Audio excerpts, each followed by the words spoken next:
Contador de histórias, ele trabalha com uma arte, né? Que é essa de falar, né? Uma comunicação, de certa forma. Vou passar uma história, né?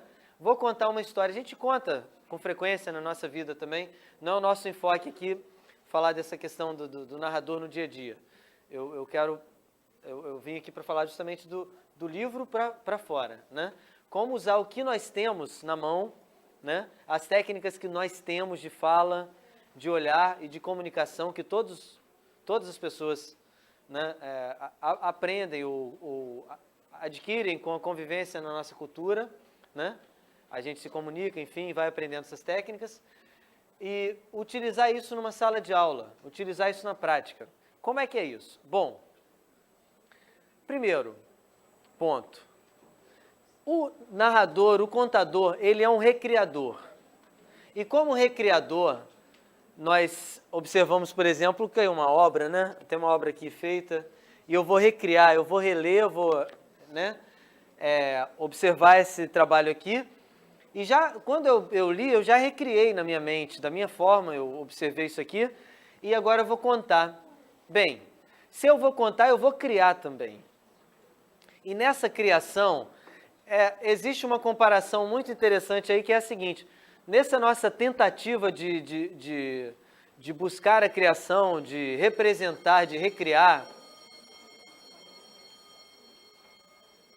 a gente está sempre buscando ou se espelhando na natureza, né?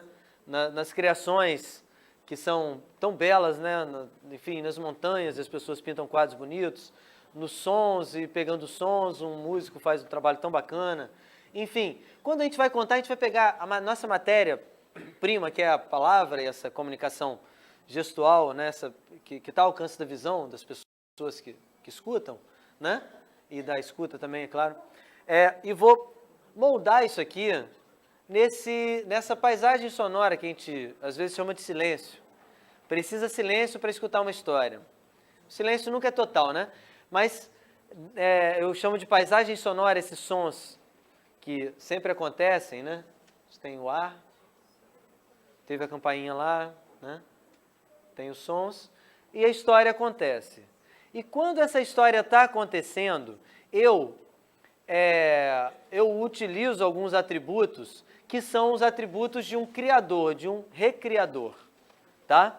E quando eu vou criar ou criar, detalhe que criar e criar vem da mesma base, mesma origem da palavra, tá? Então, recriar, né? Recriação é uma recriação, tá? Quando eu vou recriar essa obra, eu vou contar uma história, eu pego esses 3 atributos, que inclusive são atributos divinos, né? Atributos que a gente tem como atributos divinos, que são a onisciência, onipresença e a onipotência, né? Como é que é isso? Bom, é o seguinte, dentro da minha criação, eu estou buscando justamente repetir, eu estou buscando o que eu vejo, o que eu tenho como concepção de criador, para criar também, para fazer alguma coisa, né? E para encantar com essa minha criação. Então, vamos lá. Primeiro ponto, a gente vai partir desses 3 elementos, são onipotência, onisciência e onipresença. Isso aí tem no texto que está na pasta da professora, tá? Esse material, inclusive, né, do que eu estou falando e com mais esmiuçado e com citações, né, enfim. A gente parte da onipotência. Que é onipotência? Vamos lá. É um poder total, vamos dizer. É um tudo poder, é o todo poder, né? E esse omni, né? Que omni quer dizer todo, todos, né? No entanto, ônibus, né? Você sabe o significado de ônibus? Omni é todos, ou tudo, né? Todos. E bus é para, né? Então, para todos. Né? Tem até a versão aqui para todos, mas não é por isso, deve ser por isso, né? É do latim, né? Omnibus, né? Bom, é alguma coisa assim, mas ficou uma brincadeira bacana. Quando eu pego e tenho esse poder diante da minha história, eu posso o primeiro poder que eu tenho diante da história é o seguinte: olhar para essa história e falar assim, nossa, eu não vou contar essa história. é um primeiro poder que eu tenho. Se eu quero ser o narrador, eu posso escolher a história que eu vou contar. Posso, inclusive, escolher e preparar essa história e dizer bem assim, pera aí, eu vou contar essa história hoje, mas em tal lugar, no outro lugar eu não conto não. Ou vou começar a contar essa história, gente, tal, vamos escutar a história aqui? Não, vocês não estão querendo escutar, tá bem, então hoje eu não vou contar não. Tá? Ou começar a contar a história e falar assim, não, peraí, vou contar uma outra história. Também, a gente tem esse poder. É claro que, por exemplo, numa apresentação profissional, não vou fazer, né? Por exemplo, vou fazer uma apresentação que até para começar, tem começo, meio e fim, né? Mas eu quero dizer, no dia a dia, nas nossas histórias, nós podemos escolher contar, parar, né? Contar num determinado tempo, ou expandir um pouco esse tempo de acordo com o interesse e tal. Então, esse poder, essa onipotência dentro da história, é o quê? Eu posso trabalhar essa história e posso contar essa história, posso inclusive escolher para quem contar, posso não contar, enfim. A primeira dica para escolher uma bela história, identificar-se com a história, tá? Ou seja, exercer esse poder que nós temos, esse poder dentro desse atributo de contador de histórias, de recriador. Eu olho para aquela história e falo, nossa, tem a ver comigo, quero contar, vou contar. Não, não tem nada a ver, não conto. Primeiro passo, tá? Bom, se eu tenho essa onipotência dentro da minha criação, dentro da história, eu também tenho, a partir do momento que eu peguei a história, escolhi, quero contar, eu começo a conhecer a história. E eu tenho um saber daquela história, que é uma ciência daquela história. Eu estou ciente do que é o enredo, então eu tenho um total saber daquela história, dentro, é claro, da história. Isso é o que a gente vai chamar de onisciência. Então eu tenho esse saber todo, bom, eu sei quando ela começa, sei quando ela acaba. E detalhe importante, eu sei inclusive que a personagem Centopeia aqui, ela no final, ela vai primeiro, vai na onda de todo mundo e no final ela vai ver que, poxa, ela podia ser como ela é realmente. E aí? Bom, mesmo assim eu vou contar essa história 10 vezes, já contei não sei quantas, gente. Poxa, Fabiano, mas você sabe que ela, de certa forma, vai se dar mal, vai demorar, vai aprender? Poxa, você podia começar logo dizendo, essa aqui é a Centopeia, a gente já aprendeu com a vida e está numa boa, né? Né? Poderia ser, mas não é, porque a história envolve esse conflito. E é justamente na resolução desse conflito que está a história da Centopeia, no caso a Zeropeia, tá? Eu posso também, se eu tenho esse saber, contar, chegar no começo da história e falar, Centopeia, é o seguinte, você não vai na onda da barata não, porque lá na frente você vai ficar na mão, tá? Se você for na onda de todo mundo. Né? Eu posso fazer isso? Poderia, porque eu tenho saber, mas ao mesmo tempo eu mergulho na ingenuidade do personagem e aí vocês acreditam e falam assim, nossa, realmente o personagem está ingênuo, não sabe onde vai chegar, tá? E eu também acredito nisso, eu não estou falando com vocês, eu também acredito nisso. Acredito no quê? Uma coisa muito bacana que a história traz é essa sabedoria.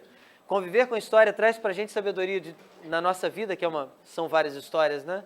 Então, quando eu olho para a Centopeia e vejo que ela vai aprender com a vida, e que, puxa vida, eu já sei o que ela vai passar, mas preciso deixar ela passar pelo que ela vai passar, eu desenvolvo, inclusive, um atributo, uma característica chamada de compaixão, né? Que é saber que a pessoa vai passar por aquilo porque é o momento dela, né? Isso acontece na nossa vida, né? E a gente olha, tem o saber todo, mas vou deixar que ela passe. Eu tenho saber que um determinado personagem está agindo de uma forma que não vai ser nada legal para ele. E que o outro também está agindo de uma outra forma, né? Enfim, como é que eu vou lidar com isso? Eu vou aprender, inclusive, a respeitar a escolha dos personagens. E assim aprender também a respeitar a minha escolha e das pessoas. Né? As pessoas que têm opiniões e têm vivências e têm experiências diferentes. Tenho certeza que a Centopeia, depois de virar uma Zeropeia e voltar a ser uma Centopeia, tenho certeza de que ela aprendeu. E, mais interessante, eu aprendo junto com ela, quando eu leio a história. e passo a ter essa ciência do que é história, né? E escolhi essa história não foi à toa. Ela, de certa forma, me escolheu, né? Também. Então, esse saber total da história envolve o saber dentro do que é história. Mas alguém vai falar assim, mas Fabiano, uma criança pode perguntar, Fabiano, a centopeia, ela morava com a mamãe dela? Bom, eu nunca parei para pensar nisso. Eu perguntei agora, mas nem para dar exemplo eu nunca parei para pensar. Se eu nunca parei para pensar, bom, isso já é uma outra história. O que eu sei é dentro dessa história aqui, né? Inclusive, posso voltar à pergunta e dizer, o que é que você acha, né? Para que a pessoa, inclusive, recrie as ambiências, né, que vão além da história, que vão para além da história. A gente não precisa dar tudo pronto, tá? Mas é legal saber que eu sei tudo sobre os personagens, tudo não tudo, né? Mas eu sei o tanto a ponto de deixá-los, né, fazer e viver aquele enredo, tá? Sei também sobre os ambientes, conheço um ambiente, conheço um outro, um tanto, a ponto de exercer o último atributo, que é a onipresença, que é a que fecha o nosso contar histórias, né? Fecha da seguinte forma, porque agora na onipresença eu vou estar presente em toda a história. Peraí, mas como assim, Fabiano? Que negócio é esse? Vai estar presente na história toda?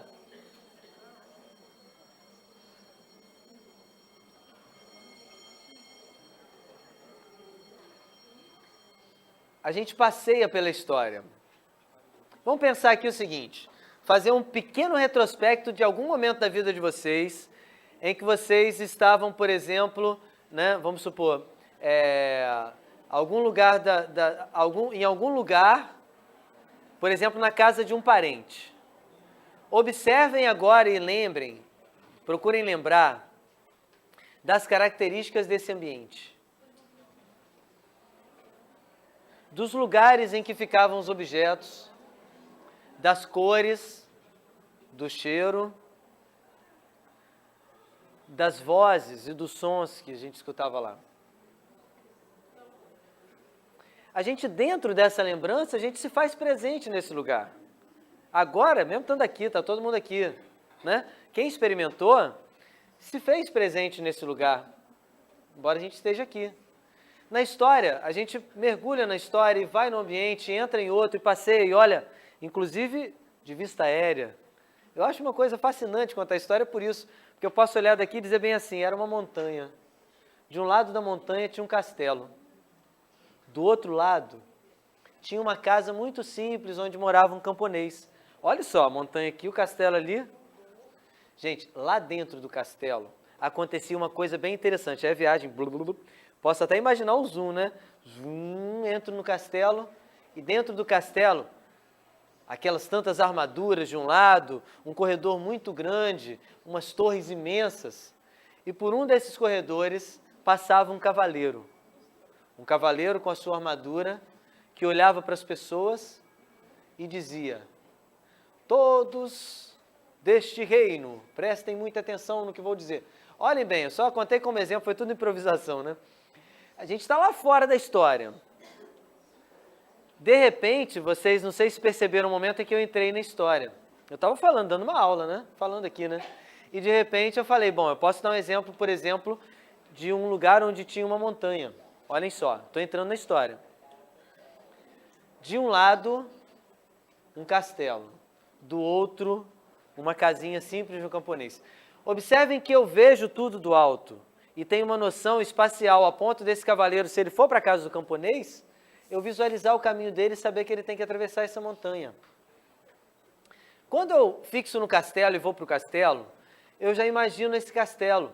As armaduras aqui, um caminho e um cavaleiro. E quando esse cavaleiro vai falar, nessa minha onipresença que eu pude estar do lado de fora, dentro do castelo, agora eu estou dentro do personagem cavaleiro. E aí então até a minha voz pode se transfigurar. Eu posso utilizar o recurso da voz, que já é um recurso técnico, né? Voz, postura, escutem todos, né? Tal, né? Enfim, isso é o que eu chamo de onipresença, tá? Como é que começa isso? Bom, começa da seguinte forma. Primeiro eu estou fora desse livro aqui, e vou entrar, vou mergulhar no livro. Primeiro, se eu vou contar a história, né? Já passeei, já conhecia, né? Escolhi que vou contar, onipotência. Escolhi, posso parar, posso não contar para quem eu não quiser. Agora eu tenho saber sobre a história, né? Esse saber total. Agora eu vou mergulhar na história. E assim eu vou mergulhar em cada personagem. E o que eu fiz nesse caso foi escolher um caminho para essa centopeia, que eu imagino até o lugarzinho onde ela está andando, mais ou menos, né, e tal. E quando imagino os personagens, o personagem vem para cá, vocês viram? Aqui está a centopeia. Oi, tudo bem? Pera aí um pouquinho, deixa eu arrumar aqui, pentear, né, afinal de contas. Agora eu estou aqui. Ora, centopeia, eu não sei para que tantas pernas. Centopeia. Características do animal, no caso, esse exemplo dessa história, é justamente para mostrar que para que eu mergulhe neste animal, nesse personagem, que poderia ser um cavaleiro, poderia ser uma bruxa, poderia ser um sábio, é importante que eu observe, eu imagine como ele é. E de repente eu quero uma voz para usar, eu observo alguém, né? E falo, vou usar... Não, mas peraí, não vou falar quem que eu usei para fazer a voz da barata, né? Brincadeira, mas não é assim no todo. O que a gente faz é o seguinte, a gente não pega a voz da pessoa, nem a característica da pessoa. Aqui eu peguei características dos animais, mas das pessoas a gente pega características como, por exemplo, a gente vê no Alto da Compadecida lá, tem aquele padre lá do interior, tem o João Grilo, né, que é o esperto, né, tem um padre, lembra não? Não, tem inclusive uma voz, né, muito bacana, tem o fazendeiro, eita, que eu sei, não sei o quê, né, ou seja, a gente vai estudar isso, observar na vida, observar também nas histórias, para que a gente possa encontrar na gente uma boa representação para esse personagem. E aí eu vou estudar isso para pensar, peraí, a centopeia, na minha opinião, na de vocês podem falar outras coisas, eu acho que cada um tem realmente a sua forma de ver, mas na minha opinião ela é uma pessoa indecisa, ela não sabe muito bem, ela está com uma autoestima, né, lá embaixo, tal. Então, ela tem essa, não sei, olhem só a voz dela, ela poderia falar bem assim, é mesmo, eu acho que vou, não, ela não tem nem essa decisão, na minha opinião. Então, os outros já têm, ora, centopeia, eu acho melhor, né, ou querem convencer. Ou seja, isso é importante para que eu atribua, porque eu estou lendo e estou lendo com a minha experiência de vida, coloque, né, nesses personagens essas características que eu acho que eles têm, que são importantes, para que eu esteja presente neles quando eu for contar. E assim escolho uma voz. Mas pera aí, Fabiano, fazer voz, como é que é isso? Será que não é difícil? Como é que eu vou fazer isso? Bom, a gente pode desenvolver vozes com a prática e com técnica. Não vai ser o alcance, né, do caso desse trabalho, né, do trabalho de agora. Mas o que a gente pode fazer é o seguinte também, contar com a nossa própria voz, mas modificando aquele momento e buscando um trejeito ou alguma coisa que remeta àquele personagem, tá? Então, eu vou contar uma história agora para vocês. Bom, gente, vou contar uma história para vocês, sim. Faço antes um pequeno convite. Esse convite é para que antes da história a gente faça uma pequena viagem. E nessa viagem a gente vai compreender um pouquinho mais o universo, esse universo do que eu disse aqui, do que é estar presente na história, criar os ambientes, criar os personagens. A gente vai fazer da seguinte forma. Vou pedir para que vocês fechem os olhos. Todo mundo feche os olhos agora, nesse momento, em silêncio, tá?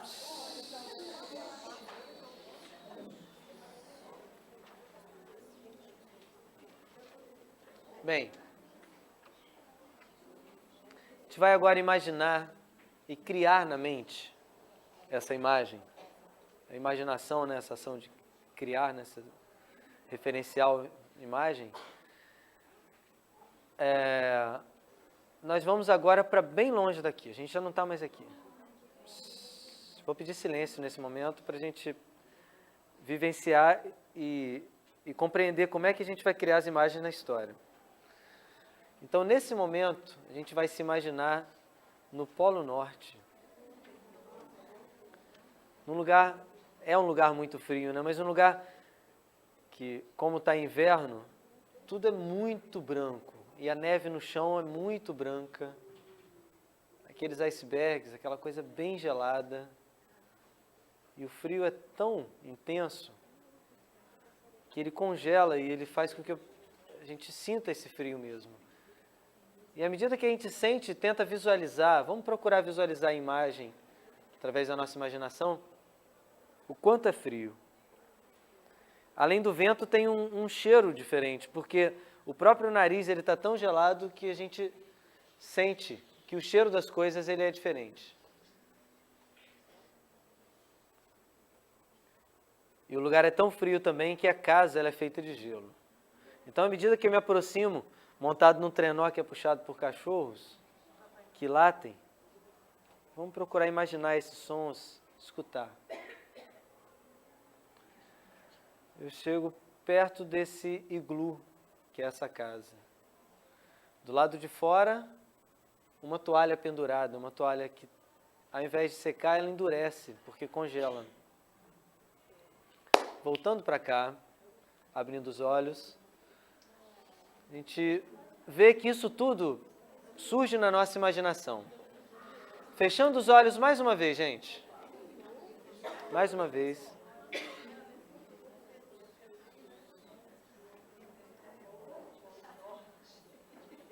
Nesse momento a gente vai imaginar uma paisagem. E essa paisagem é um deserto que para todo lado é areia. E o que a gente vê é o céu muito azul de quente, sem nenhuma nuvem, e um sol brilhando que esquenta e faz com que a paisagem lá adiante, lá longe, na areia, fique embaçada de tanto vapor que sobe com a evaporação. O sol esquentando, o vento soprando, a areia cortando, batendo na perna e queimando e machucando, e ao mesmo tempo está muito quente, o lábio ressecado, muita sede. A gente anda e logo depois as pegadas elas se desfazem, porque o vento move muito essa areia. E a gente retorna para cá, né? Esse passeio, essa brincadeira, essa pequena vivência, a gente pode explorar de uma outra forma, tá? Então, por fim, nós vamos passear por um ambiente. Nesse momento, todo mundo fechando os olhos mais uma vez.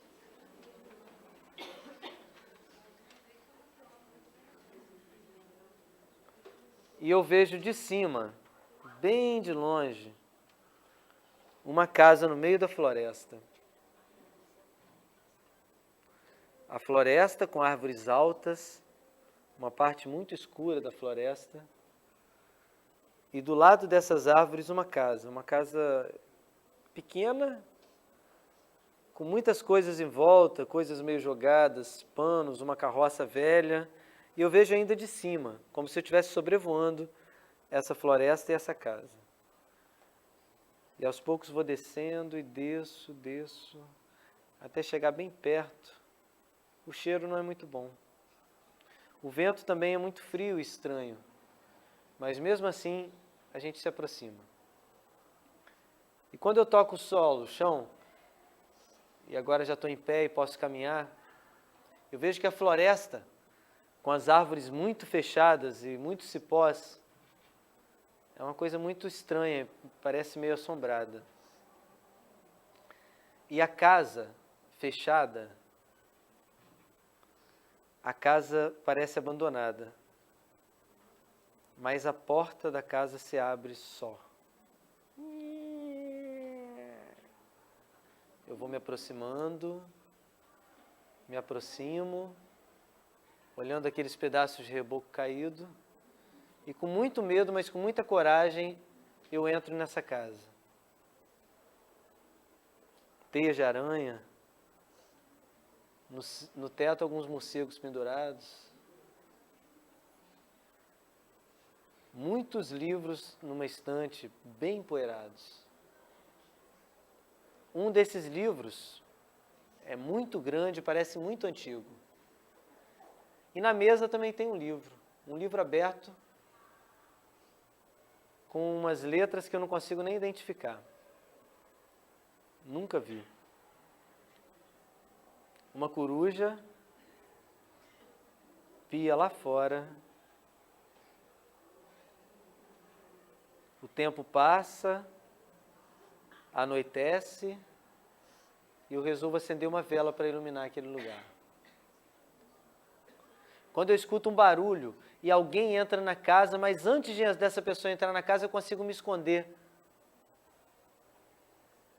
E escondido, sei que não posso ser visto, afinal de contas eu não faço parte dessa história, só faço uma visita na história. Eu vejo que quem entra nessa casa é uma bruxa.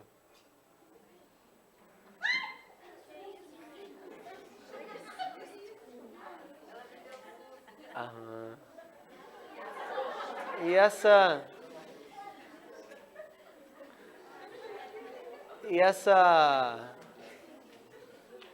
bruxa que entra, eu observo como ela interage, ela mexe nesse ambiente. O que ela mexe e como ela faz, enfim, como ela age, tá? A forma dela agir, o que ela vai mexer, é bem diferente do que eu mexeria. Então, depois de observar bastante o que ela faz na casa, que é a casa dela, eu posso sair.